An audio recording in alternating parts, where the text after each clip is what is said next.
Ladies and gentlemen, a trans-Saharan gas pipeline beginning in Nigeria, going north onto Niger, then to Liberia and Morocco, has exploded in Niger during a military coup.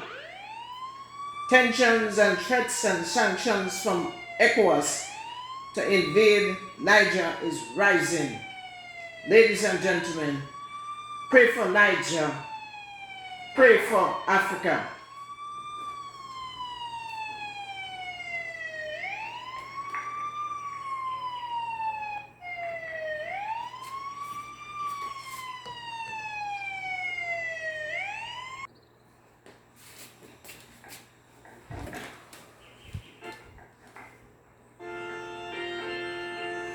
Good afternoon, ladies and gentlemen.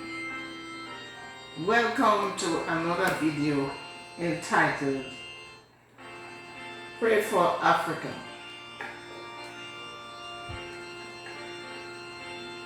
And the message: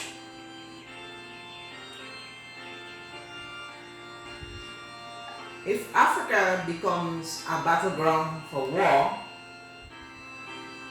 that war might be worse than the war in Ukraine.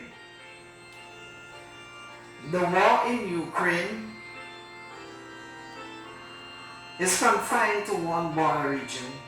However, war in Africa will be geographical, political, economic, social, and psychological, and may screw the whole of Africa, the four winds of Africa, while the benefits will go to the Western superpowers outside of Africa.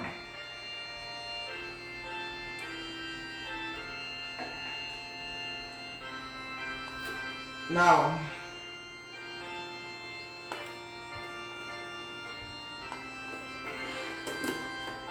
let us look now at geographical.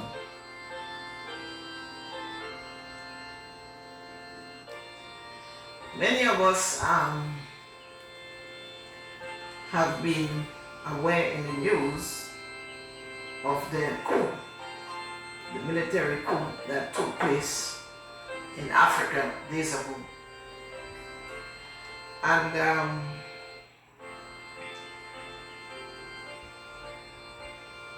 in terms of the geography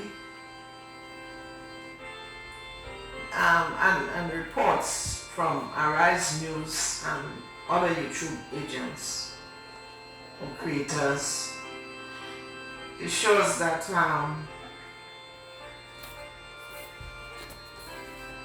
Africa, the whole of there are 6 African countries currently under military rule.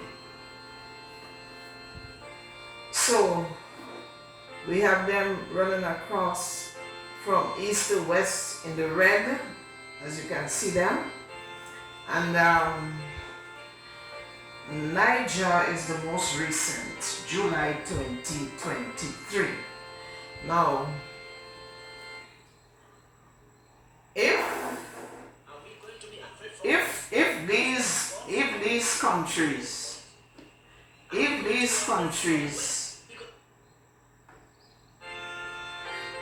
these countries, imagine, right, get ignited into war. If one country, Niger, gets ignited into war, then all these nations across from east to west, I'm not necessarily calling it, let's look at region, and then at the top we have the bigger countries like Egypt and Libya and Algeria and so on. And then to the north we also have South Africa and other parts of the continent that might ignite for particular reasons. All right. because the war might mean different things to them. And basically, different liberation symbols. It might be different liberation symbols to them. So, as you know, the ECOWAS, which is the body that really sort of deal with the politics of the West, Africa, which are the Franco nations and so on.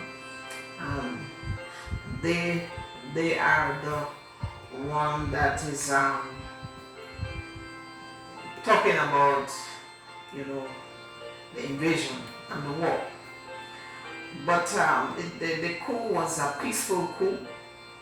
There was no one harmed, and it reminds me of 1979 when we had a coup, also a revolution, and there was no bloodshed, there was no gunshot, anything like that. So war can mean something different, can be a different symbol of the liberation for these many countries around Africa, and as we go along you will understand a little bit more.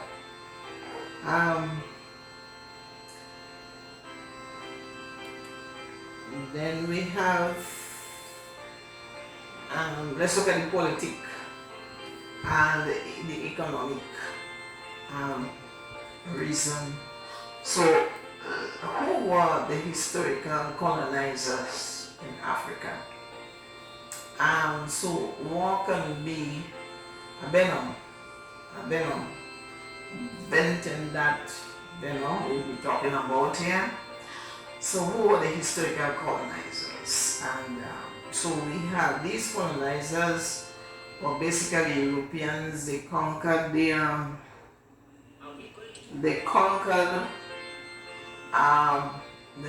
nation, the continent, and they conquer the lands, individual lands, take over ownership of the natural resources,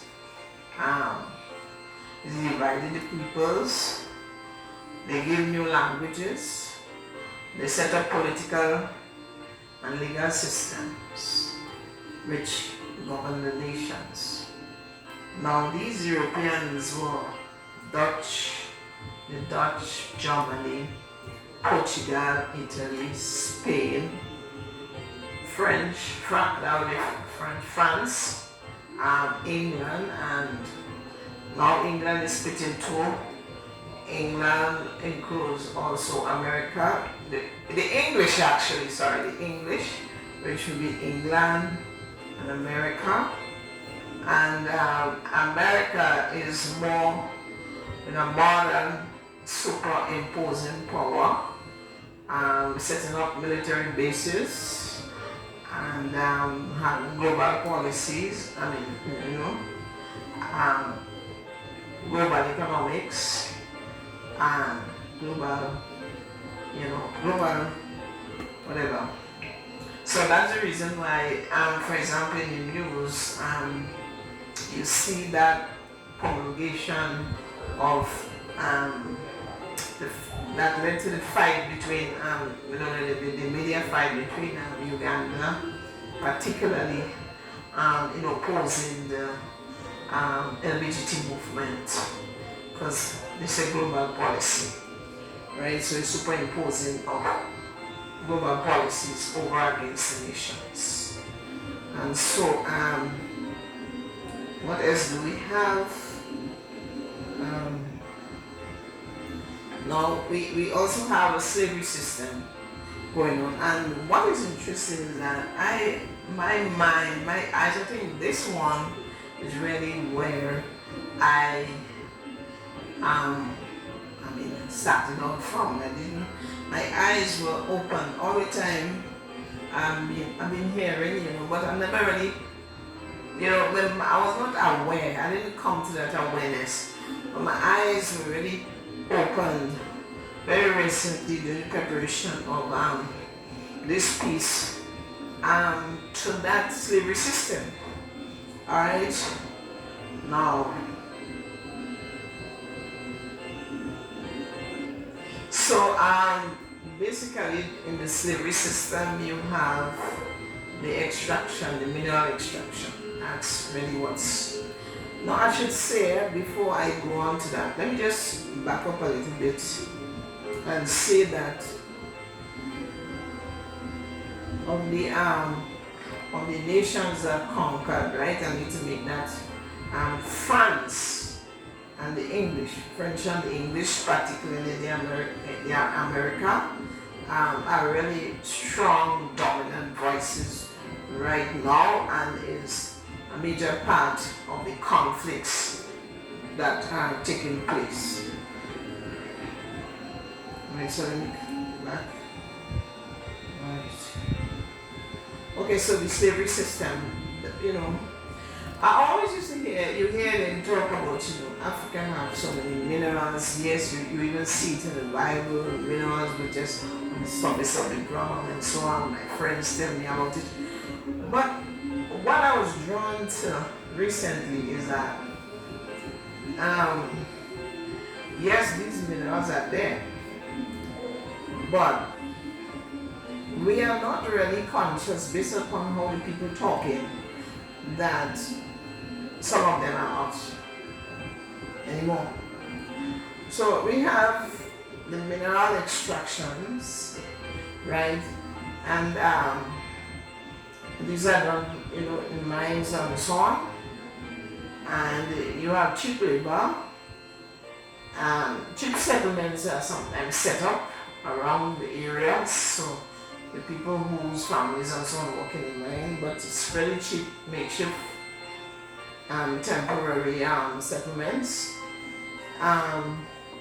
We also have health and safety risks that is associated with the mining. You have environmental health.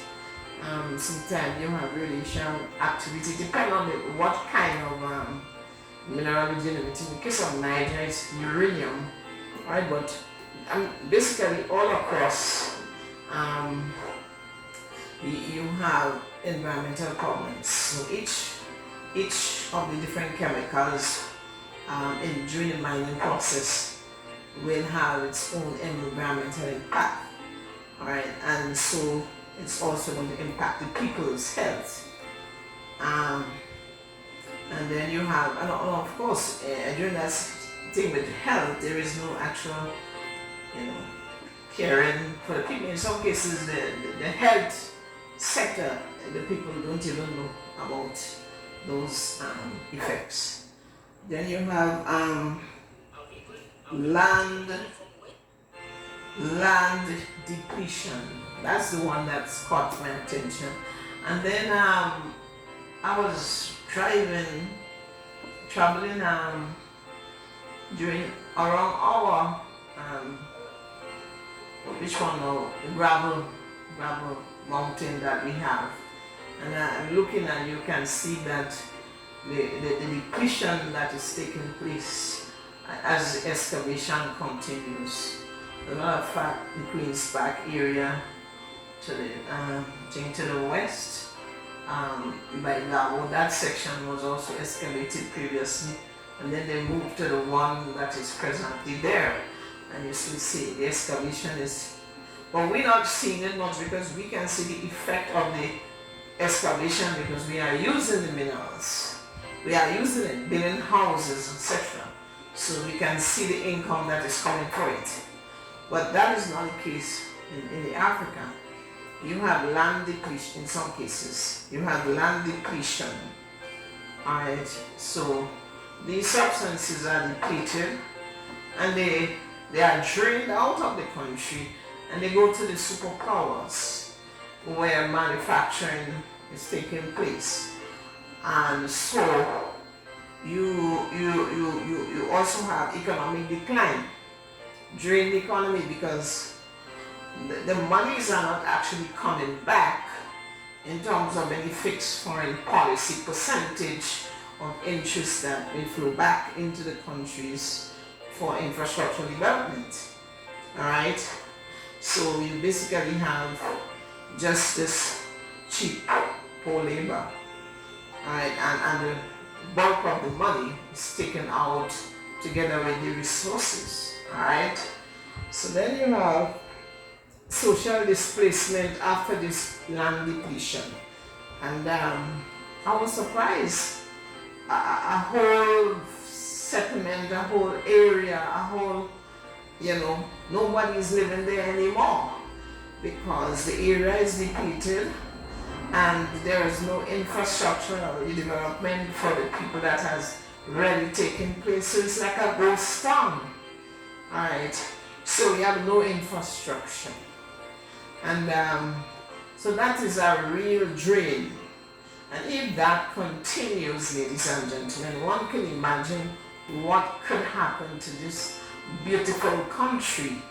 Alright, so what you really have is the youth full investment into this coups to get to arrest the attention of the people and to physically get the France in particular that is exploiting the nations out.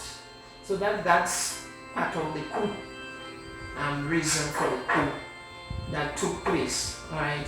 What is interesting to me is that all the leaders, all the speakers, and everybody is viping up the country, and encouraging union and so forth. Alright. But now that's something the youth has, taken over. You see the zest in the youth that the elderlies do not have.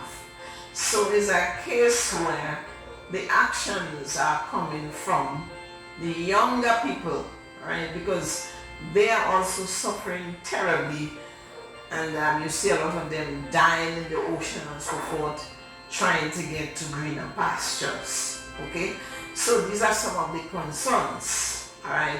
So in a way, the coup have legitimacy about it because of all these kind of economic situations of slavery and modern day slavery that's going on.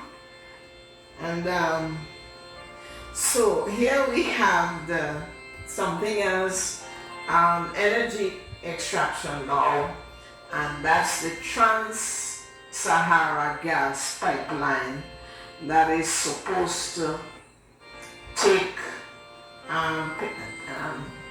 petrol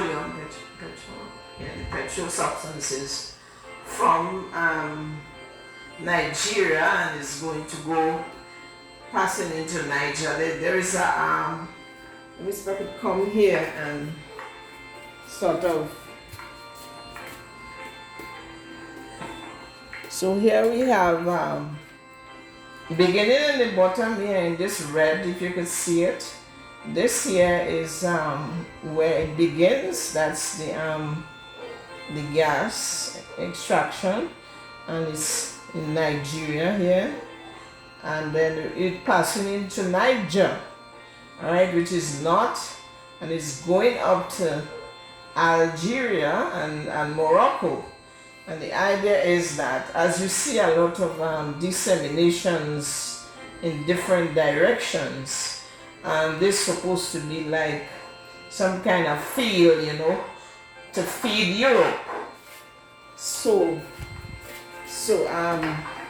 less dominance or dependence will be on Russia and more influence on the United States and France and so on.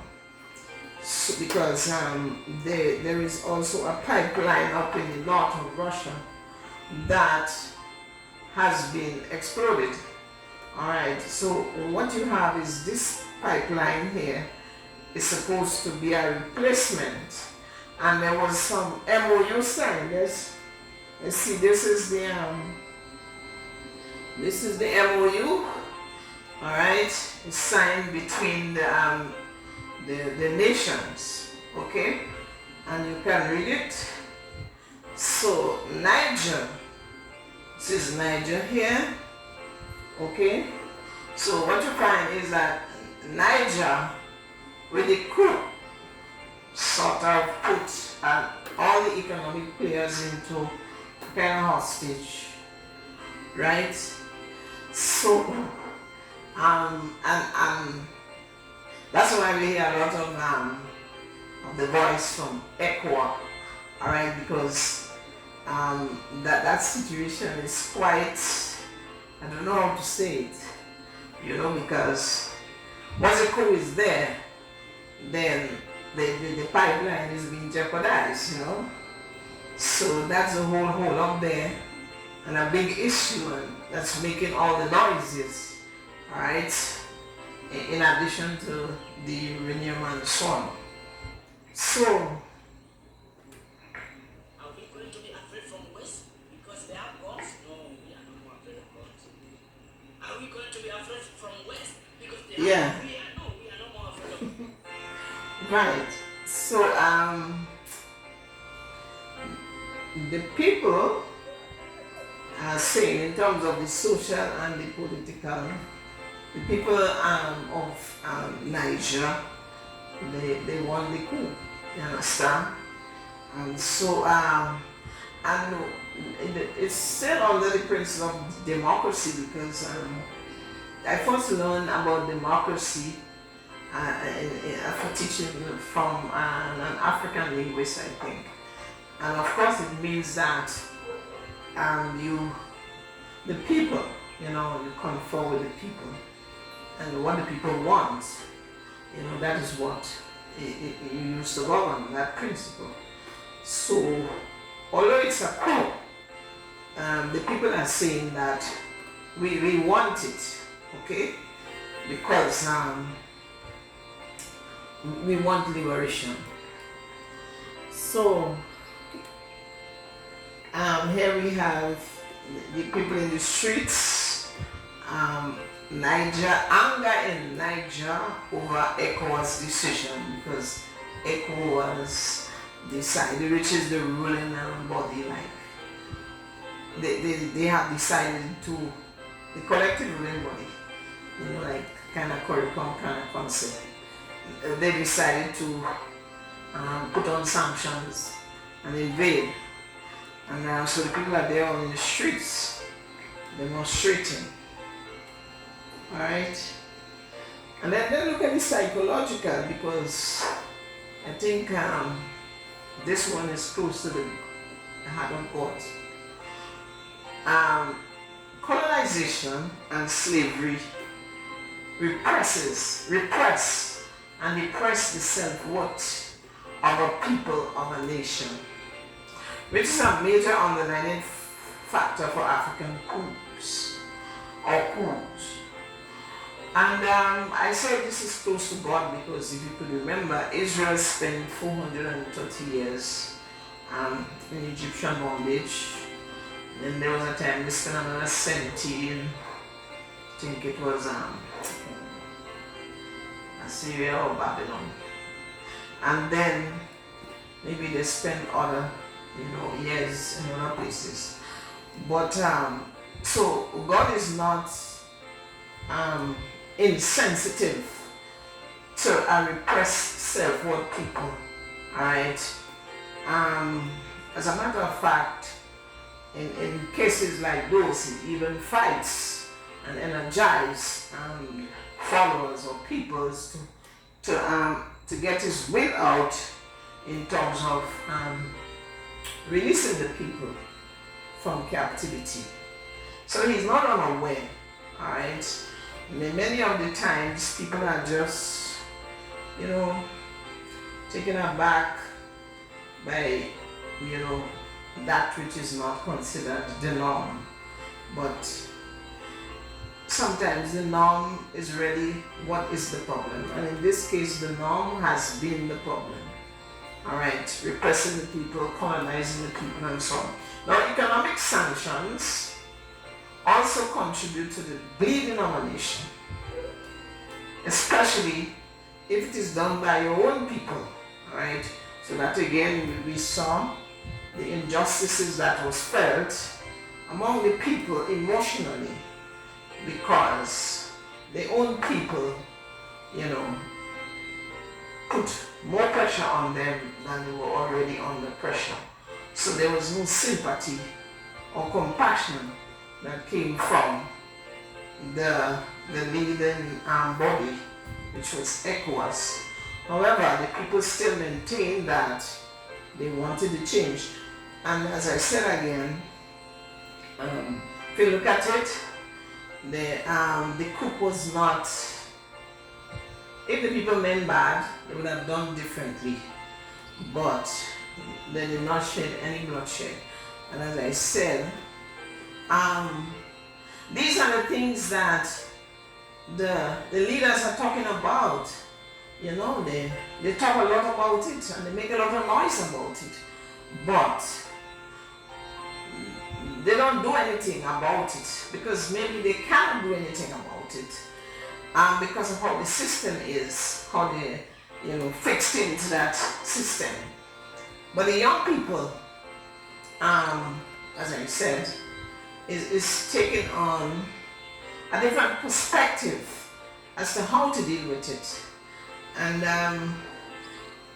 I was also trained in some nursing and having to be in the hospitals and so on. And I know when you have a bad foot, like if you have diabetes and you have a toe that is gangrene or a foot, and it's going to threaten the whole life of the foot and the system itself, the whole body, then you have to make a decision to save the body, which is to cut out the toe or to cut out the leg.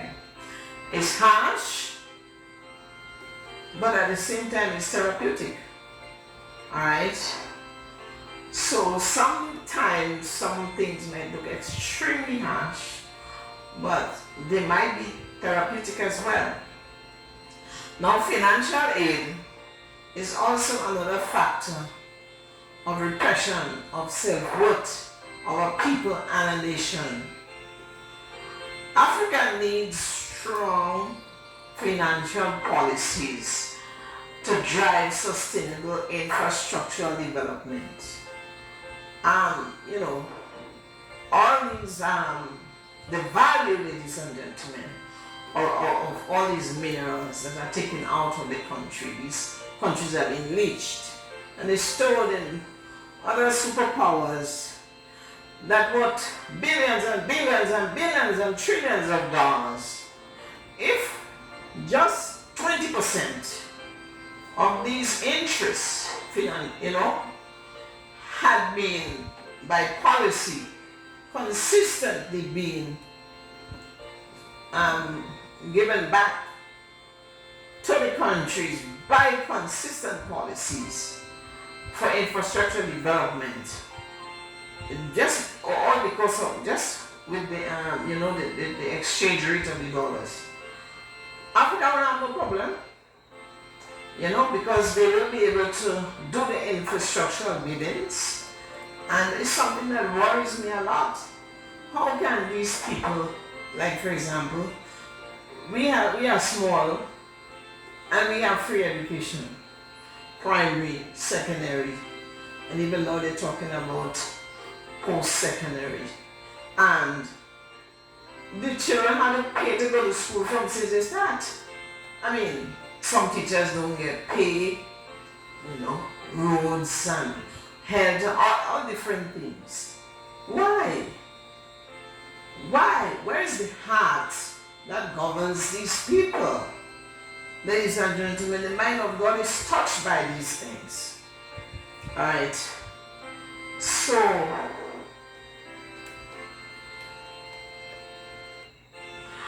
alright, so psychological continues. So lack of ownership and local management of a country's foreign investment policy, financial policies, removes power from local politics. That's how we see it. The people are in project and they remove power from local politics and presents some local politicians as mere symbols of public ridicule. who take bribes from the West for their own interests. Alright? And we see it. It's all over. The people are talking about it. But what I have noticed, ladies and gentlemen, is that the younger people, the youth, those who are very serious and do want to do something about this, what is happening, and actually doing, they're more honest and they're more light. You hear them talking about God, the help of God, and stuff like that, and empowering them, as different from some of the leaders whose empowerment is from culture, all right, cultural practices, and so that area of morality is probably just a thing, a slighted, when in truth and in fact, when you get down to the bone, the moral system is not there. But then again, they are also crippled historically by the policies that are made for them on the outside, and they just have to follow. But I always believe that, stand up for the people, have a voice, because God needs, there's a saying that says the want of the world is the want of men and women who stand for the right, though the heavens fall. God will need plenty, right? If we stand up for the people, then God will be able to intervene. But if we don't stand for the people and we take bribes, then we are just weakening the system. And such we are over on this side as well. It's not just on that side, The same immorality and corruption, we have it in the politics, both on that side and on our side. So, and personally, I know of it in terms of personal experience. So, lack of self-worth damages the will of a people, especially the youth, ladies and gentlemen, the prime of life. God says you are young and you are strong, all right? And that is the time when you should be looking and focusing on careers and development. And then what? You have nothing. So it's a challenge of spirit. And I think that the youth or the young men should be complimented, They can do or able to do what the elders cannot do because they don't have the will to do. But I think that they should counsel them, and form a bridge. Don't deal with them in a punitive way. Alright? Don't deal with them in a punitive way. Alright? Because they feel it to see how they are devalued, how their own flesh and blood is drowning in the ocean, trying to flee in boats and not reaching anywhere. Ladies and gentlemen, he who feels it knows. So what is the basic need we see among these countries? All these coups in West Africa and the struggle for African nations to unite to overcome colonization are given one underlying message, and that is the nations are looking for a savior. The nations are looking for a savior, and usually anywhere they find it, they take it. So we hear a lot of criticisms, but let us see who raises the self-worth of the Africans. Now, we have, and then we're talking here about respectful international relations among all the people who are colonizing. Who raises the self-worth of the Africans? First, we see Russia. Now, the people say all kind of things, but Russia actually stands as number one. Why? We don't have any record of Russia in slavery in Africa. I didn't hear of it. Alright? And that is a very important thing, which means that you have not damaged us. You do not have a symbol of repression in our heads. Instead, we have feelings of brotherhood. When we had our need, you came and helped us. And now you are reaching out to help us again. And you also hear from Africa. Russia said, okay, we are sorry.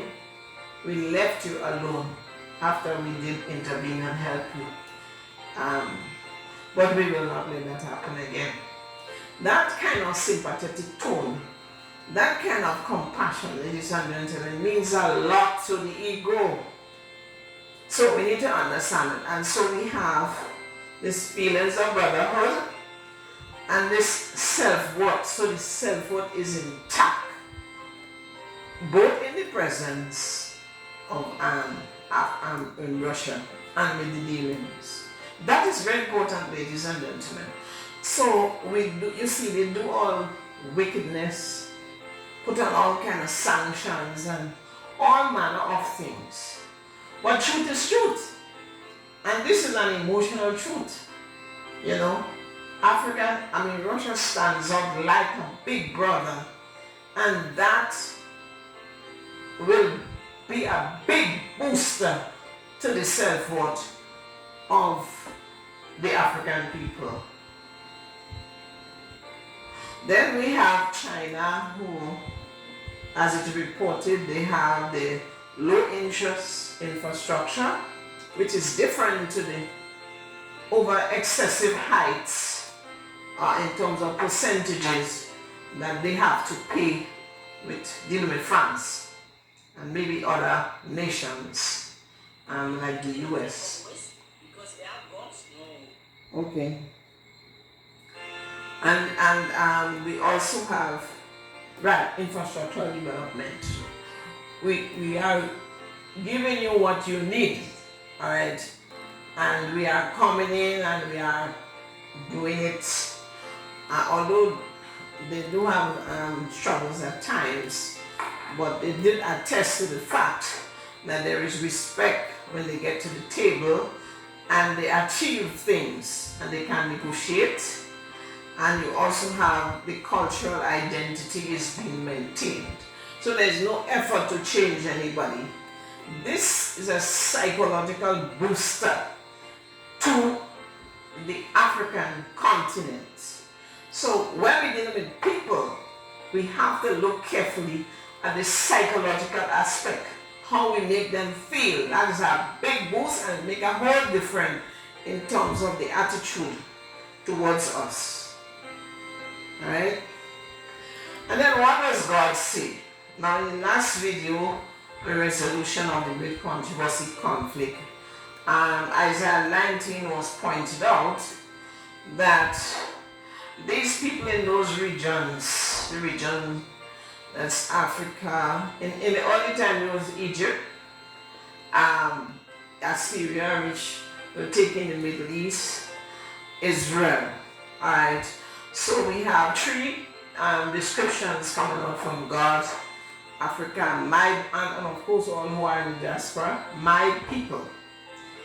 My people. So God's, and of course, as we know, the civilization came in from that region at first. So they would have been very important in terms of civilization. And so God said, my people, and that is something I'm watching at.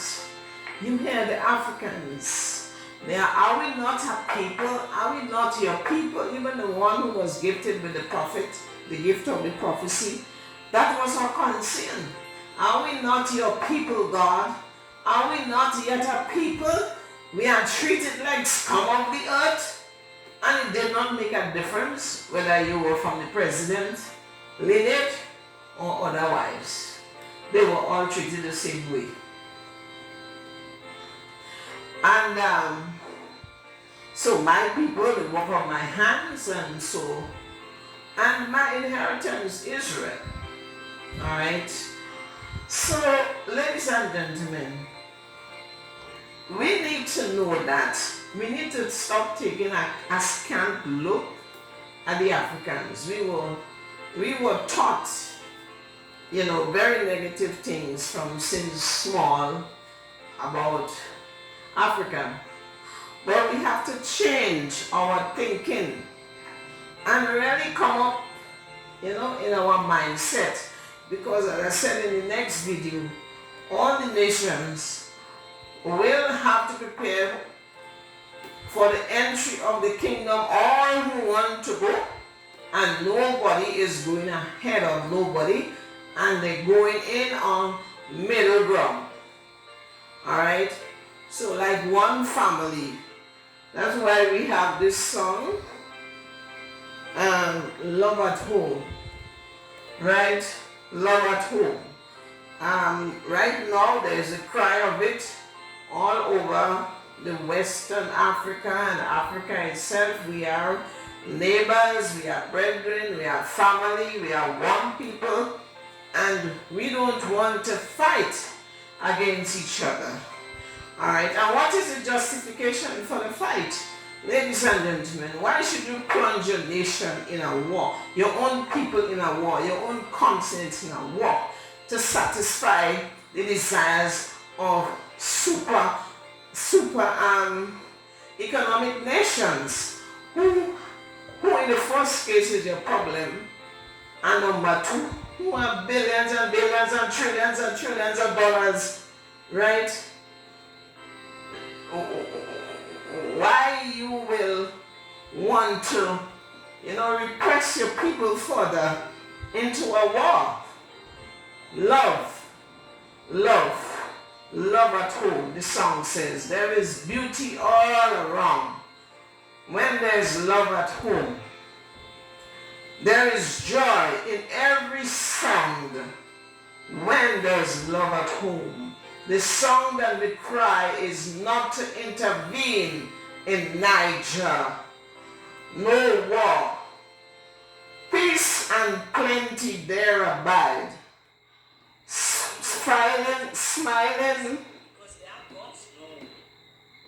Smiling fair, smiling sweet on every side. Time doth softly, swiftly glide when there's love at home. Ladies and gentlemen, Africa don't need a war now.